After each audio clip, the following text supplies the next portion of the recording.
major key to your taking charge of your destiny is you. It's you. Most of us go through life with our emergency brakes on. Well, it might not work out. People might talk about me. I don't have enough money. I don't have enough education. I'm too ugly. See, this is the only life you've got. So you don't want to squander it doing something you don't want to do, feeling you can't do any better. You can do better. You should do better. You deserve to do better. You're entitled to that. That is your right to do better.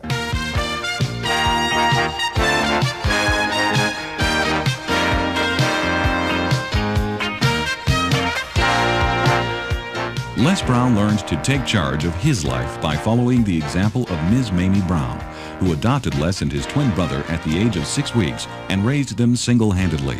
She taught him to believe he could overcome any obstacle, and there were a lot of them.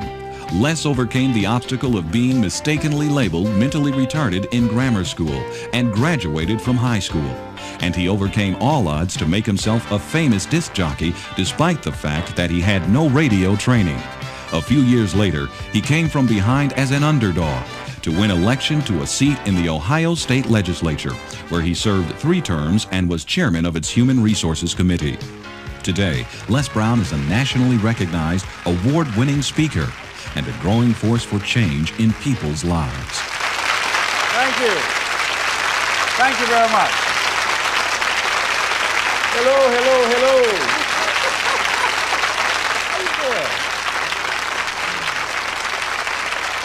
How you doing this evening? Thank you very much.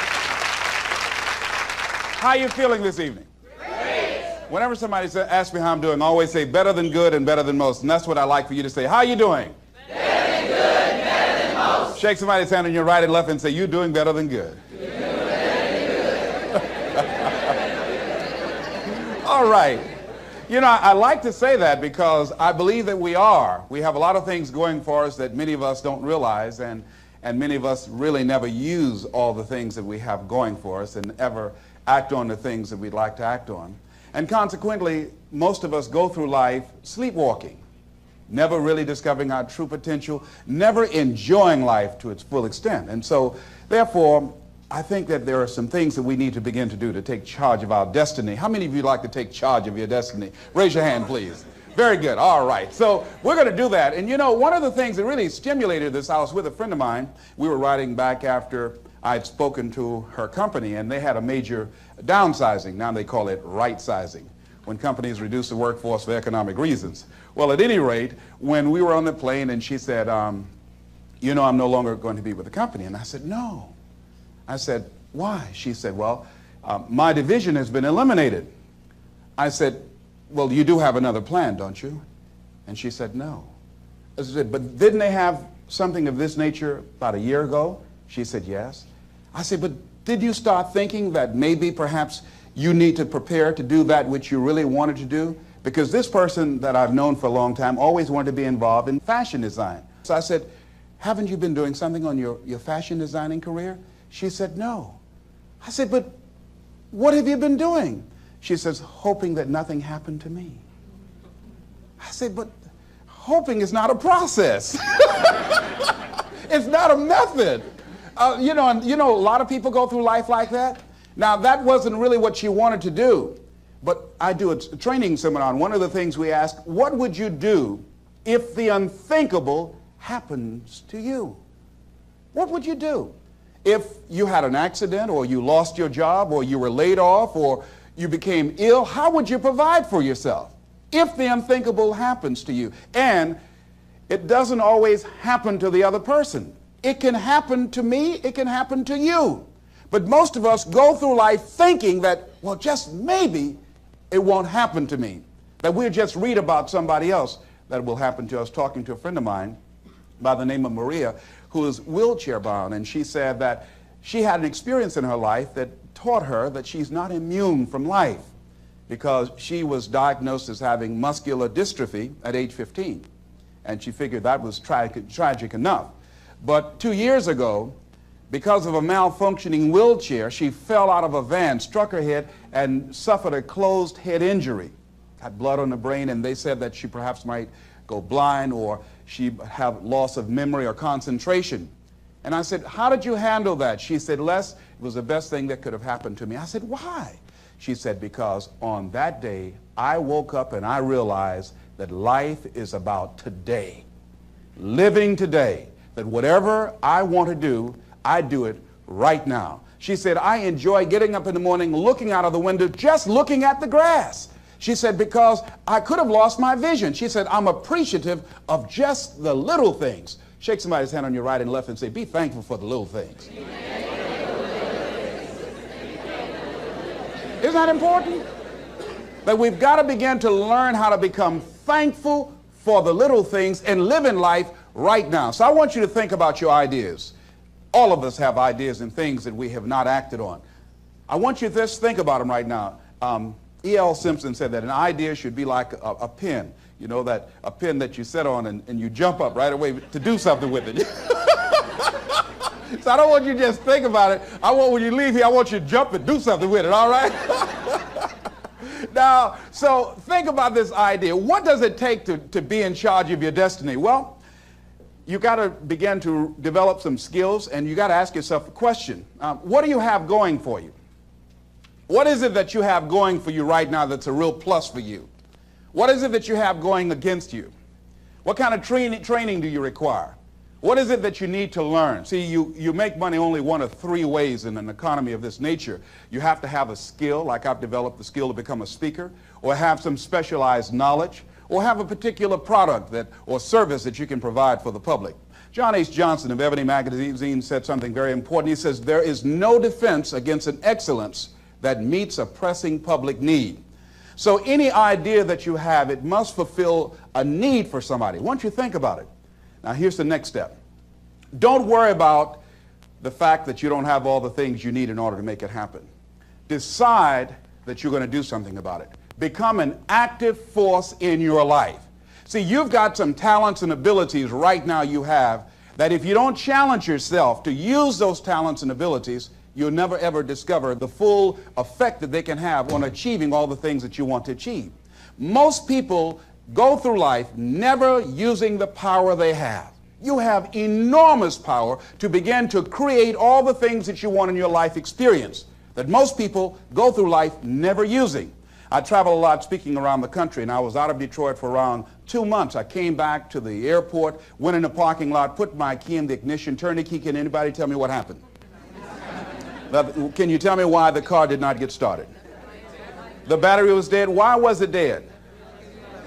I had not been using it. Repeat after me, please. If you don't use it, you lose it.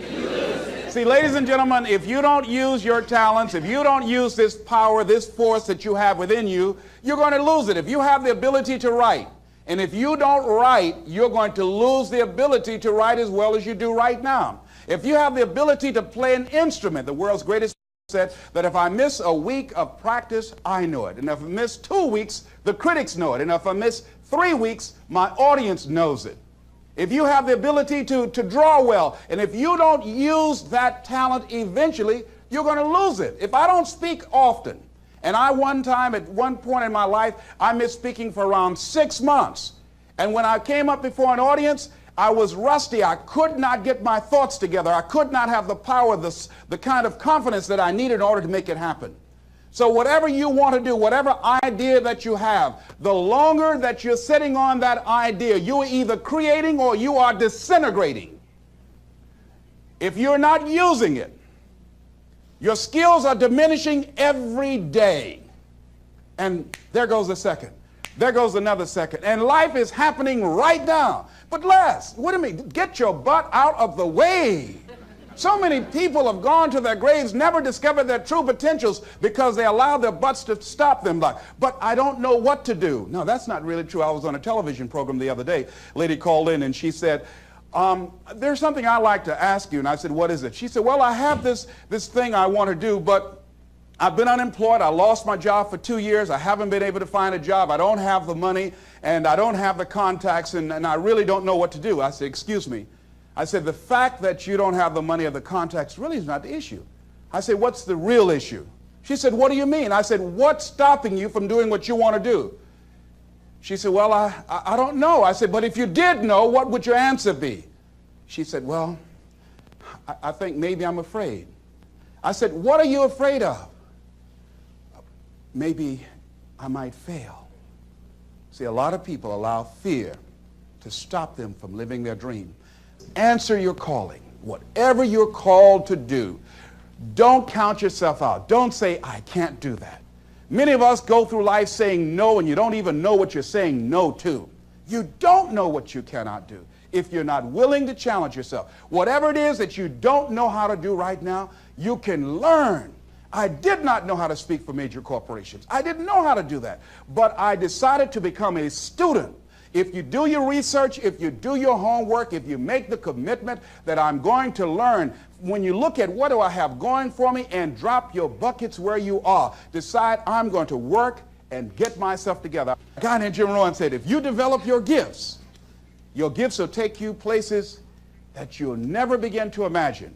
And I decided to do one thing. All my life, I've been a jack of all trades and master of none. I mean, I did a little of everything. I was a disc jockey. I was a state representative. I used to be an MC. I used to do public relations work. I used to do door-to-door sales. I did a whole lot of things. But I decided that I was going to do one thing, and I would master that. And after mastering the art of speaking, then I would become a trainer. And after doing that, then I said, I must become a businessman. Just find one thing and just decide that you're going to work with it until it gives you the blessing that you want, and don't let up on it. Just keep right on working it and working it and working it, and knowing that whatever you do, you can better your best, that you can get better at it, that whatever you are achieving right now, it's only a tip of the iceberg of what's possible for you. Now, here's something else that you do when you start working on this dream. Give it everything you got. See, put your heart in it. Most people, when they're working on dreams, they don't give it everything they have. I heard a guy say in a book, the title of it was, All You Can Do Is All You Can Do. And all you can do is enough. Well, see, most people don't do all they can do. Most people go through life holding back. Have you ever had the experience of starting your car and you mash down on the accelerator and the car, boom, wait a minute, hold a minute. Start mashing again and it was not moving, it was very hard, and all of a sudden you realize that you had the emergency brakes on? How many of you ever had that experience? Raise your hand, all right? Then you release the emergency brakes and then the car moves, boom, unencumbered. Most of us go through life with our emergency brakes on. Well, it might not work out. People might talk about me. I don't have enough money. I don't have enough education. I'm too ugly.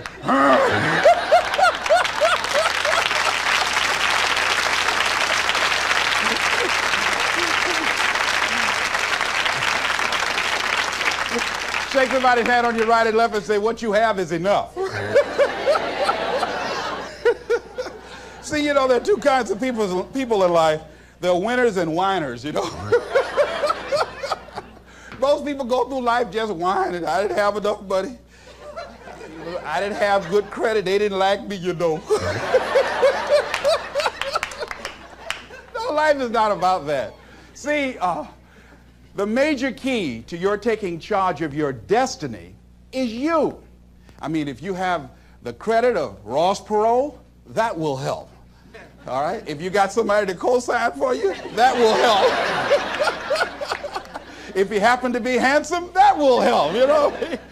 If you have people who will support you, that will help. But all of those things are secondary.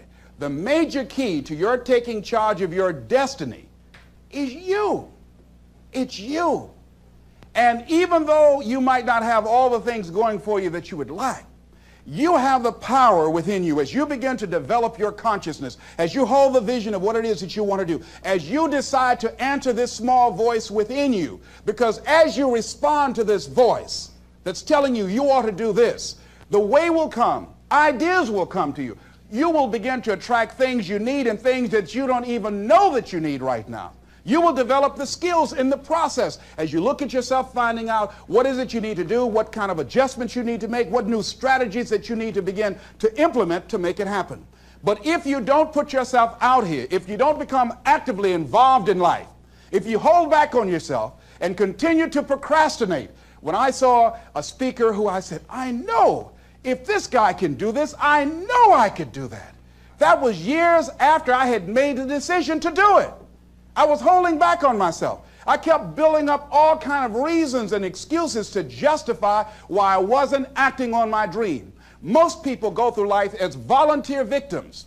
They go through life volunteering to be victims, giving excuses on why they're not pursuing their greatness, giving excuses on why they're not doing the things that they want to do, putting it off again and again and again, wasting valuable time. Life is very valuable, ladies and gentlemen. Time is very valuable, and it's very fragile. You've got to decide to do what you can right now, and don't delay. Living your life like a sense of urgency.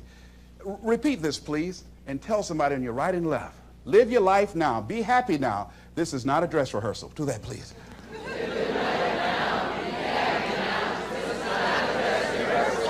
This is your Super Bowl.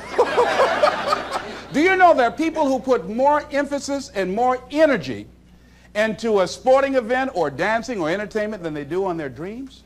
They have more interest in who won a particular game than where they are in relationship to their goals and their ambitions and developing themselves.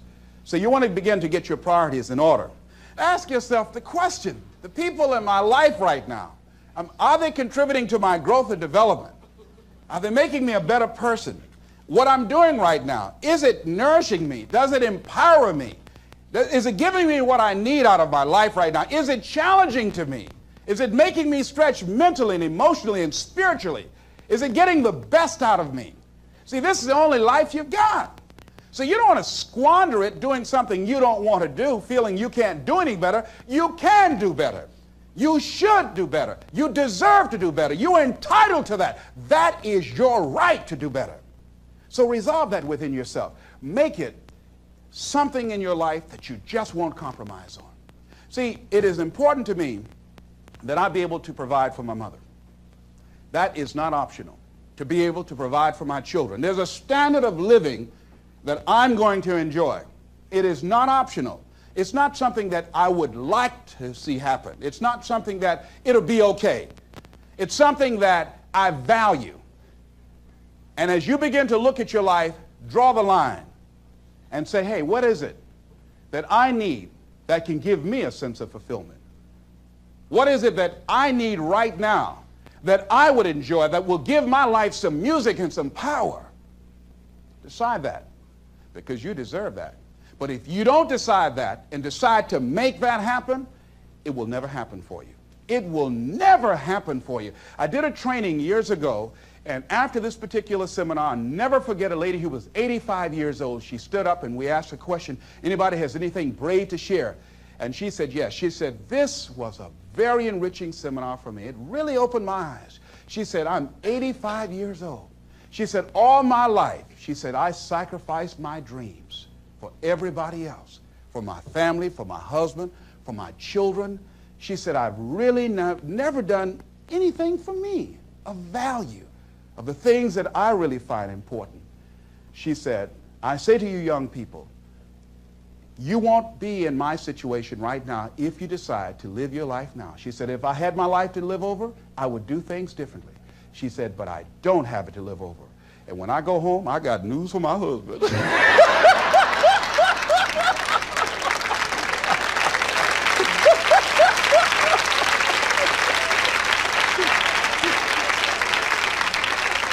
So repeat after me, please. I'm going to live my life now. I deserve that. I deserve that. Okay, now here's something else I want you to realize. Things are going to happen. You've just got to handle it. My goddaughter, Nika Williams, who lives in Columbus, Ohio, just this past week, 3 children in her neighborhood that she went to school with were sitting in a car talking.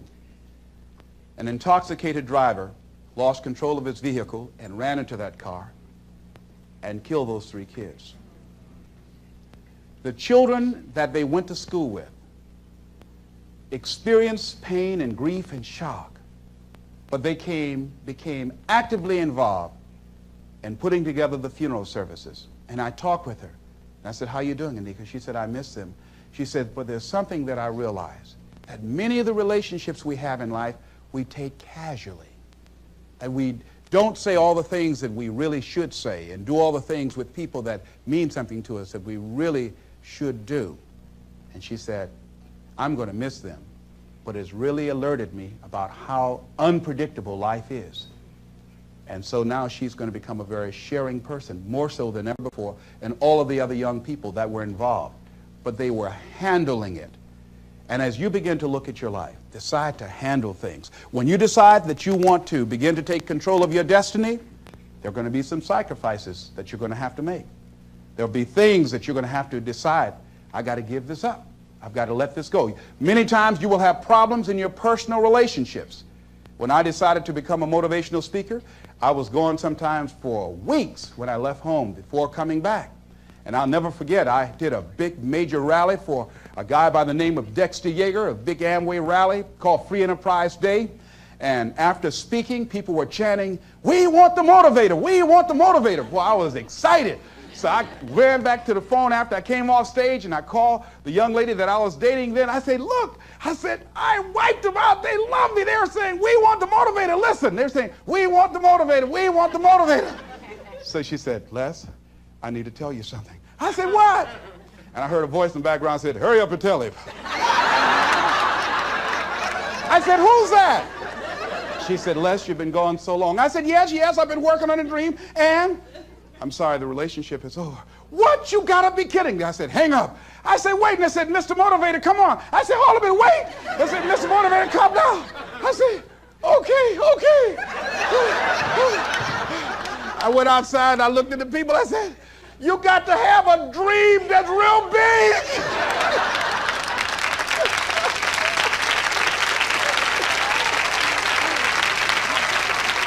I said, sometimes things will happen to you that will catch you on the blind side and bring you to your knees. I went back to the hotel, but they had to pull me off stage. I was out there saying, you got to have a larger vision. You got to be hungry. They pulled me off. I said, and you got to stay motivated. They said, come on, motivator. They were turning the lights off. The janitors wanted to go home. I wanted to keep on for me. So they took me to the hotel. They gave me my check. And I was walking in the room trying to find the Gideon Bible. And Lonely was sitting on the bed saying, how's your positive attitude? How's your larger vision now? I'm telling you, when this happens, think it not strange. You're going to cry. People are going to get mad with you. People are going to start working against you. Your mate is going to get upset with you. Where you going? I'm working on a dream. Uh-huh. I got your dream. You ain't going to know it. People are going to start going crazy on you. Becoming jealous and envious, that's a part of the program. Understand that. See, that's why a lot of people say, no, that's all right. I pass on the dream. That's all right. I just keep on biting my nails, hoping nothing don't happen. But it's an experience that opposition, those obstacles that you will encounter, that's how you grow. That's how you become stronger.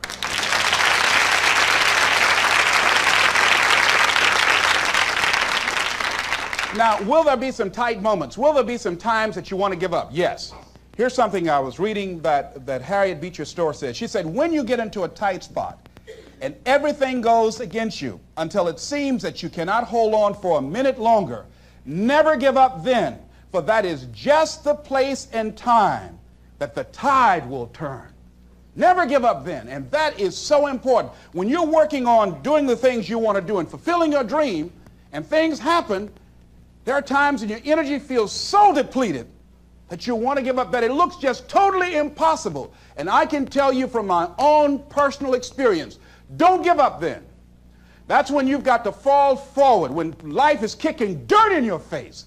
Don't give up then. That's when most people turn back. Most people will tuck their tails between their legs and they will run in the opposite direction and say, that's all right, life, I don't want this. All right? No. If you've decided that this is what you want to do, you've got to become courageous to stand up within yourself, to face it and step forward.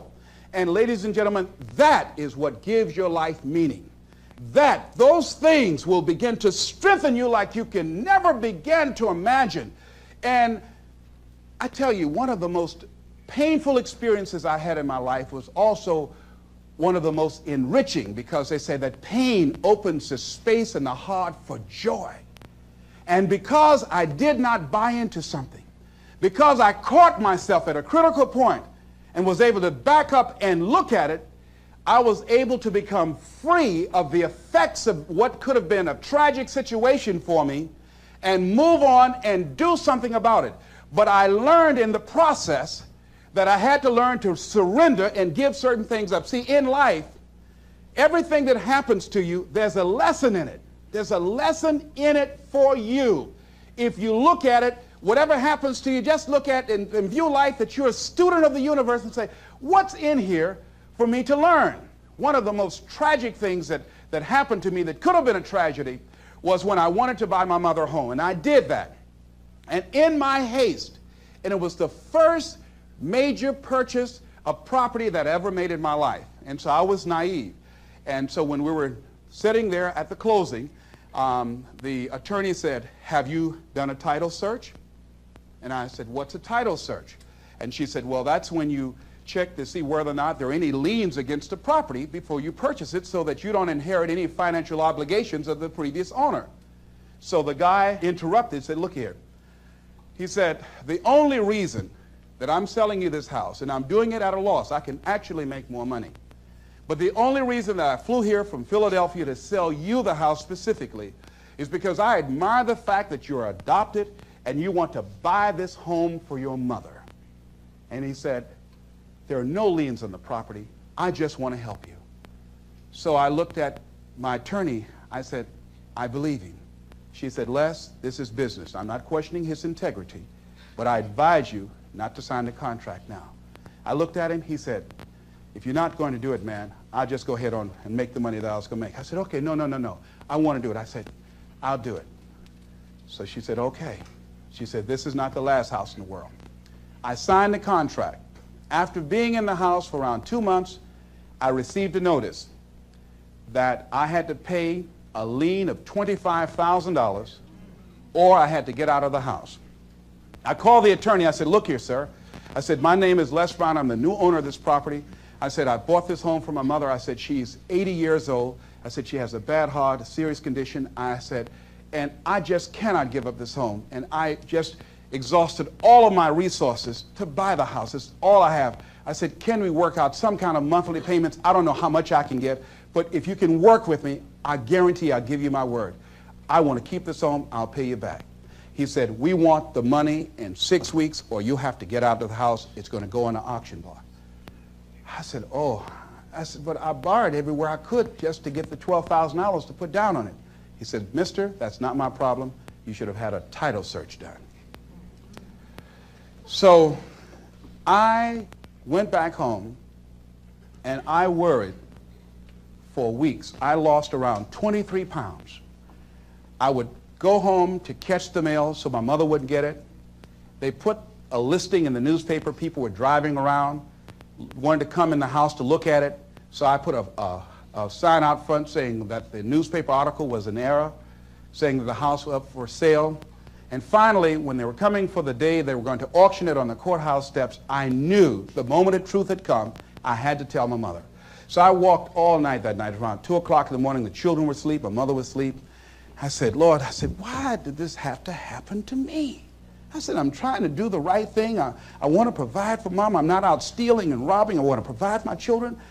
I said, why did this have to happen to me? I was personalizing. I was feeling like a victim.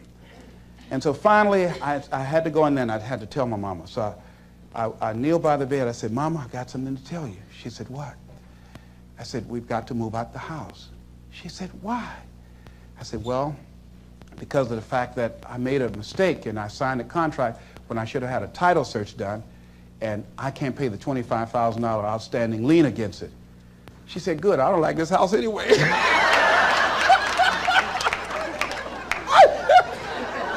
I said, but you told me you did. She said, I just said that for you because you like it so much. She said, it's 2-story, baby, and the arthritis, I can't climb the steps. But you told me you could, Mama. Oh, I just did that for you. I walked up the steps and I was in the room said, that fool crazy with his house. I said, oh, Mama.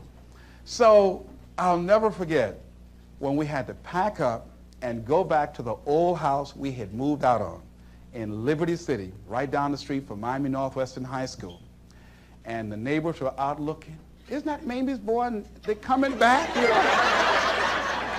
I was so embarrassed. I mean, I was, you know, I turned red, but couldn't nobody see it, you know. You know? So my sister came over. She didn't make it any better. She was like, mixed the big time.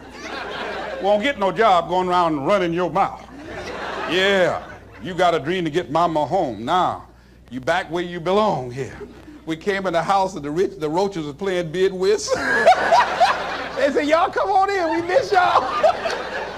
And as I was taking furniture off the truck, I was so hurt and humiliated, and I felt beaten. And I began to cry, and I held my head down. And my mama said, hold your head up, boy. I said, Mama, I just can't, Mama. She said, hold your head up. You have nothing to be ashamed of. You did the best you could. Hold your head up. So I said, yes, ma'am, Mama. So I was carrying the furniture in. And I had to give a lecture that week on forgiveness. And I can't talk about anything unless I'm doing it myself. And I had to forgive and forget. Let it go so that I could grow. It took me time to work through that, but I did, and I was able to give the lecture. And to this day, I can't even remember the guy's name. But because I let it go, and I began to focus my energy in the now, later I got a bigger and better home for my mama.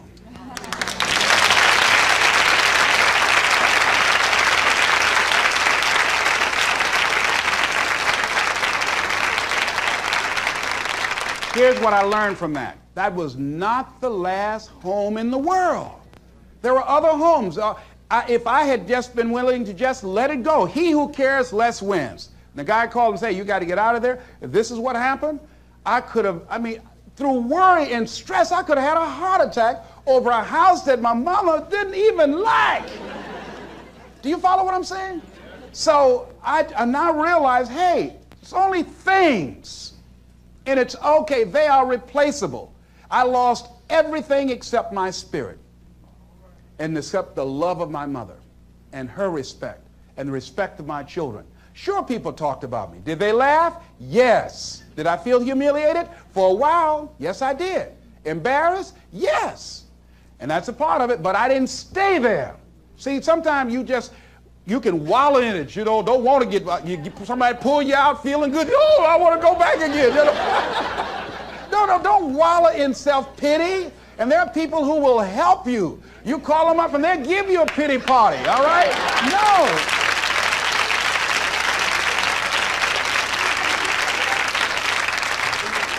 I talked the other night about some explorers that were in Africa. And they saw these two little boys who were playing with some what appeared to be marbles. And they went up to these little guys and said, here, let me give you some candy for that. Little fellows ate the candy and liked that. Said, can we have some more? I said, yes. But would you give me what you were playing with? And they said, yes. And they gave these shiny little rocks, so to speak, to the explorers. And the explorers, taking them back and examining them, discovered they were large-size, uncut diamonds. They had a fortune. The little boys had a fortune in their hands, but they didn't know. They did not know. Repeat after me, please. If we knew better, we would do better. See, there are many of us, we work for people and sometimes put in 60 and 70 hours a week. Why? Because we have the ability, the talents, and the skills to contribute to the long-term growth and development and profitability of the company. Do we do that for ourselves? Oh, no. Why? Well, we say, well, I've got security. There's no such thing. It's an illusion in your mind. We go through life creating these illusions for ourselves. But it doesn't mean that you can't strategically work on something else on the side. Develop some hobby of passion and find ways that you can begin to create some alternative methods of providing wealth for yourself. See, you know, money is not important to me, but Rita Davenport said it's right up there with oxygen. But it is important to me that it not be important. I got that from Rhea Steele. That's important. It is important to me that it not be important. Make it important to you to live your dream. See, how many of you fly airplanes? You've been in an airplane? Raise your hand right. How many of you ever lost your luggage? Raise your hand, please. Raise your hand. All right, very good. Now, how many of you, if you knew your chances of getting to your next destination were as good as your luggage, would you still get on an airplane? No, no hands went up. You know why? You know why you could get on the airplane where your luggage is supposed to go and you show up and your luggage does not show up? Because the airline has made human cargo getting to the destination important. More important than the luggage. Aren't you glad? She said, yeah, I ain't gonna fuss no more. So as you begin to look at life, as you begin to look at the things you want to do, decide that you're going to become the active force in your life. Decide that you're not going to go through life feeling like a victim. Decide that when things become challenging, and they are, that you're not going to personalize it, that you're going to look at it and you do whatever you must do in order to work things out and learn from it. Learn from it. That's the key. I like what Charles Udall said. He says, in life, you will always be faced with a series of God-ordained opportunities, brilliantly disguised as problems and challenges. If you've lost your job, don't say that I've been laid off. Just say, I've been given an opportunity by the universe to find my life work.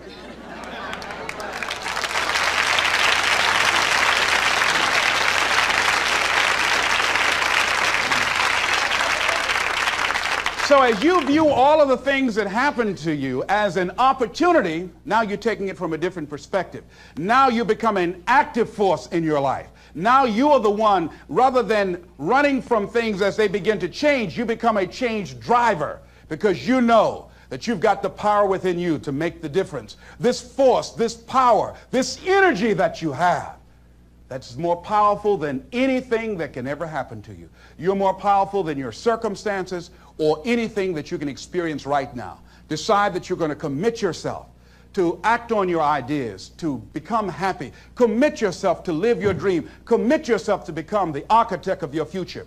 There's something that I heard that Goethe wrote that I love very much. And it really, as you begin to operate out of this consciousness, you begin to experience a different level of living in terms of commitment. He says, until one is committed, there is hesitancy, the chance to draw back, always ineffectiveness. See, until you are willing to jump out there.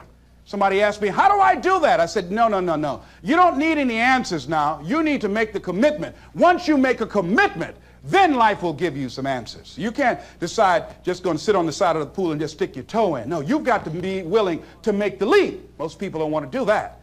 They want to sit on the side and say, tell me, is it cold out there? Is it rough out there? Come on out and see. See, no, you want to decide to make that commitment because then that's when you become involved in the learning process. He said, concerning all acts of initiative and creation, there's one elementary truth, the ignorance of which kills countless ideas and splendid plans, that the moment one commits oneself, then providence moves too. All sorts of things occur to help one that would never have otherwise occurred. He said, whatever you can do or dream you can do, begin it. Boldness has genius, power, magic in it. Begin it now. I read a book by Dr. Johnny Coleman that says, it works if you work it. And as you begin to look at your life, decide that you're going to start working on that dream. You're going to work and nurture that idea. Now, there will be people that will criticize you. There will be people that won't see it for you. But I say to you, don't let them turn you around. Shake somebody's hand on your right and left and say, don't let nobody turn you around. Yeah. That's key. Because people will try and turn you around. Hello? People will try and turn you around. But when I heard Bob Mays out of Chicago sing that song, "Don't Let Nobody Turn You Around," that's real. Because that's why most people don't act on their dreams and ideas. That's why most people, when I'm talking with kids that are in institutions, and I said, "What happened? Why did you give up working hard and making good grades?" Well, they started teasing me. And they allowed that peer pressure to cause them to scale down their dreams and their ambitions. They started following the crowd.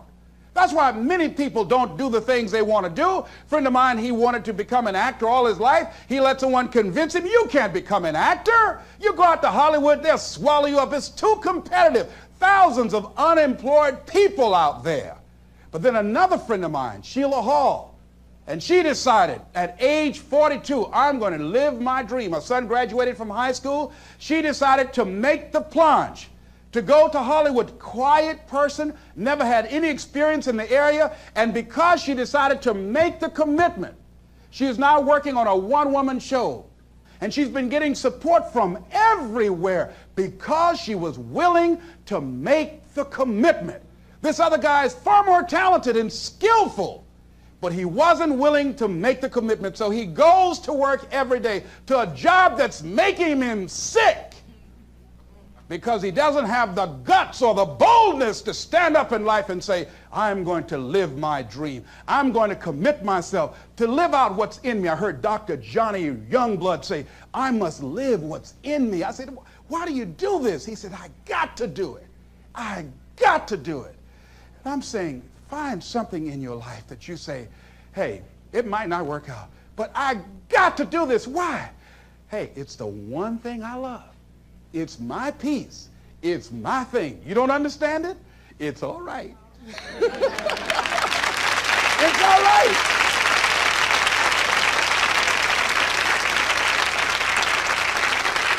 You don't need anybody to understand it. You don't need anybody to approve you.